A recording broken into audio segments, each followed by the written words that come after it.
So there is in fact a brand new Fallout game releasing next year in 2024, and you might have never heard of it.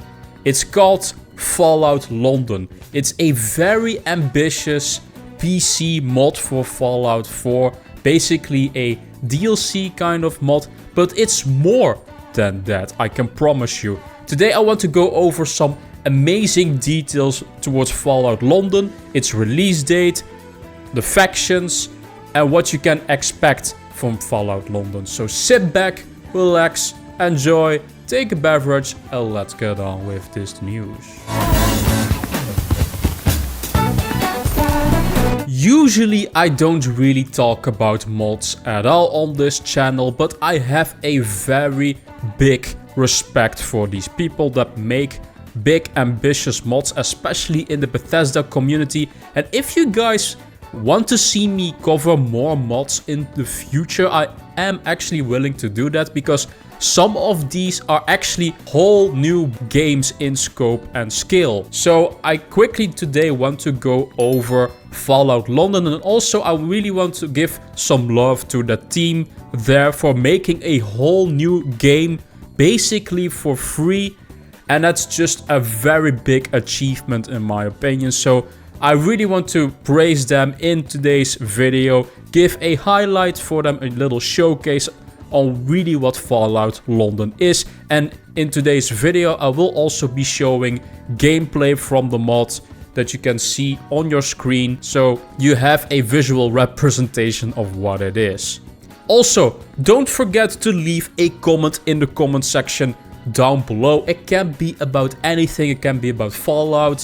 What is your favorite Fallout game, or are you guys excited for Fallout London? Let me know in the comment section down below. So let's take a look at what Fallout London is.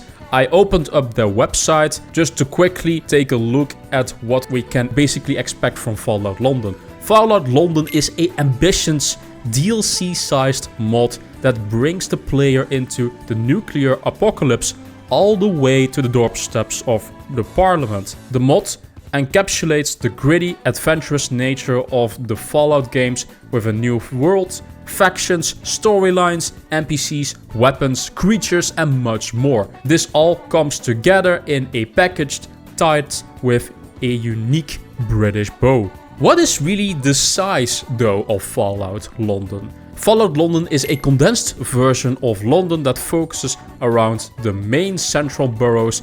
The world map is about the size of the vanilla Fallout 4 Commonwealth and Far Harbor combined. This will let players experience everything from the heart of Westminster all the way to rolling hills on the outskirts of Bromley. When it comes to size of this mod, it's basically the whole Commonwealth of Fallout 4 and Far Harbor combined. That's a lot for just being a DLC. That's basically an expansion. That's not even an expansion, that's a whole new game in my opinion. It's a very big player size, world sized for you to explore new stuff, new storylines, side quests. Let's take a look also at how many side quests there are in this game. And by the way, it's releasing on the 23rd of April, which is not far at all. That's basically in 3 to 4 months. And that's around the same time as well as the Fallout TV show that's coming. So you can enjoy the Fallout TV show with this mod. Unfortunately though, this mod is not coming out to consoles, of course. It's a PC focused game right now, so you will need the base Fallout 4 to play this, as well as the expansions for Fallout 4. But you don't really need a very powerful PC to play Fallout 4. I think most PC gamers have a good enough PC to run Fallout 4, so you will be able to play this game as well. So, how many quests are there in Fallout London? I can tell you a lot. So basically, 53 main quests. Let me repeat that. 53. That's basically a whole Fallout game already there, at least for a big chunky main storyline. Now, they have never said how long the main storyline is for Fallout London, but with 53 main quests, I can definitely see 20 hours at least, maybe even longer than that, to 30 hours. But that's not it. 35 side quests, 25 faction quests. So of course there are factions in the game, which we will go over later in this video. 64 miscellaneous quests. I don't really know what they mean with miscellaneous, the difference between miscellaneous and side quests. Maybe, I guess, side quests are related to actual characters, and maybe miscellaneous quests are related to small things you hear in the world that can lead to something more, I suppose. But also 16 gang quests. I don't know what the difference will be between faction and gang quests. That is a pretty interesting thing to see. Maybe it's something a la Skyrim, how they did the Civil War thing, and Civil War was kind of separate from the factions in Skyrim. Maybe they have something similar for Fallout London. But there are also factions in this game, which we will take a quick look at as well. The gentry are the current rulers of London and the descendants of the pre-war aristocracy and British government. They rule the city from Westminster within the walls and have grand designs of recreating the United Kingdom once more. The Tommies were formed as a militia that wanted to act as protectors of London.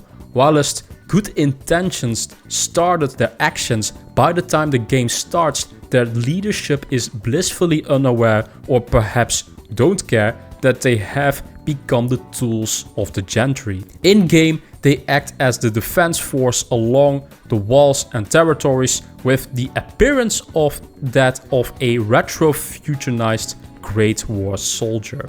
The fifth column is headed by Eve Varney. They wish to tear down the establishment of London and rebuild a new empire from the ashes. This populist movement is strong and only growing stronger, their ideas becoming increasingly popular in the lower orders of London. Camelot movement is an underground organization fighting for free London from the gentry rule and institute a new representative republic as the government. Once they sought to bring peaceful reform to London, but after the gentry enacted violent crackdowns, they went underground and now seek revolution and to cast down the gentry. The Isles of Dogs Syndicate act as a criminal organization and are in control of the borough of Millwall. They serve as merchants and run one of the larger scavenger operations in the city from their headquarters at 1 Canada Water. The Vagabonds are the direct enemies of the Isles of Dogs Syndicate, and by the year of 2237 they are fueled by one thing: revenge. They will destroy the Isles of Dogs Syndicate if it's the last thing they do. They draw from Peaky Blinders and other similar British gangs of the era. Angel is an elusive beast of a group spoken only in whispers. Some claim they are the descendants of a pre-war deep science ministry within the British government.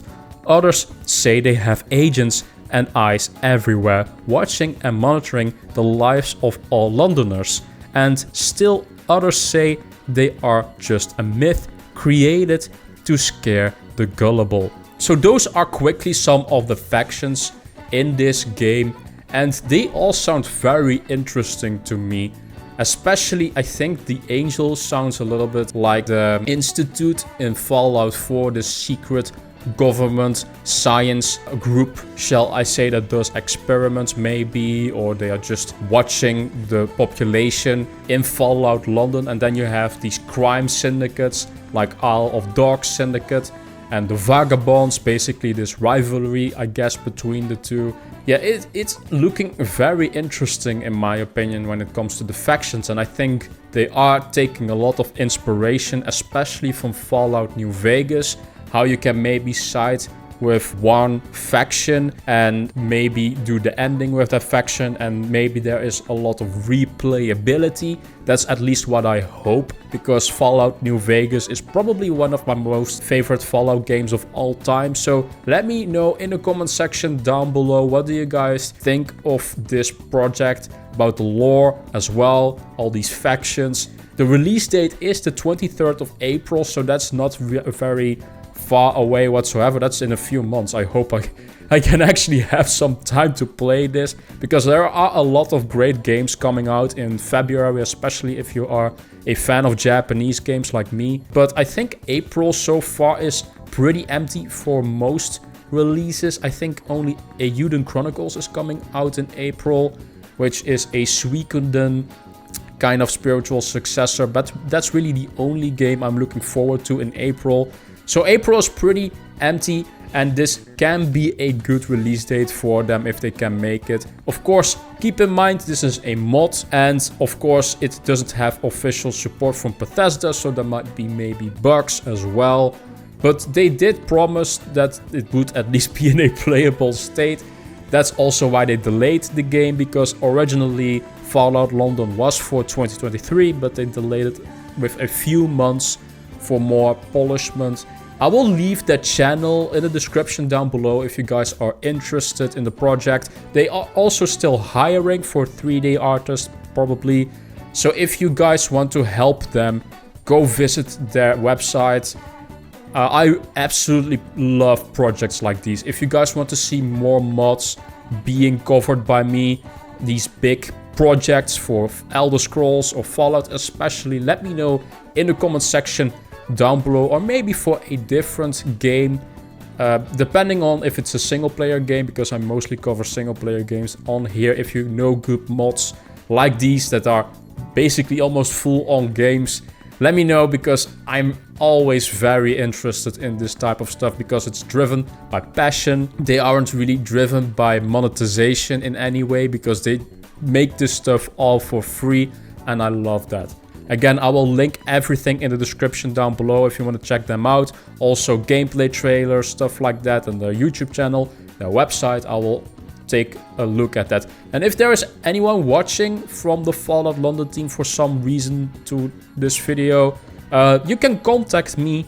Maybe we can do a interview, something like that. I would love to do that. I used to do a podcast as well on Ace Ice, so maybe we could do a podcast just gently talking about the game. That would be nice, about your project. Let's quickly do a comment of the day. This is a comment from my latest Yakuza video, which I talked about the length of the game and some more details as well. This comment is coming from KCA Adventures 1454. Never gave this series a chance until the PlayStation Plus release of Like a Dragon. Needless to say, I will be picking up Infinite Wealth day one. That's amazing to hear, my man. I also recommended to him Yakuza 0, because that's personally my most favorite Yakuza game to date, with an amazing story. It is action based though, like all the other Yakuza games. You might only maybe like the turn-based aspect if you are a new fan and you've maybe only played Like a Dragon, but all those action games are amazing. Kiryu as well as a protagonist, and you also play as Majima in Yakuza 0. You have dual protagonists in that game. I highly recommend Yakuza 0. To be fair, I recommend the whole series. I like them all. I think the weakest one is Yakuza 3 in my opinion. I also really recommend the Judgment games. Judgment 1 and Lost Judgment especially are also great. If you have a good comment of your own, let me know in the comment section down below, and I might feature your comment in the next video. Thank you guys for watching. As always, like this video if you like it, subscribe to the channel if you want to see more gaming news. I usually do gaming leaks and rumors, that type of stuff. That's what I usually do. And of course, visit my social media in the description down below. And I will see you guys in the next Get Rekt Gaming News video. Bye bye.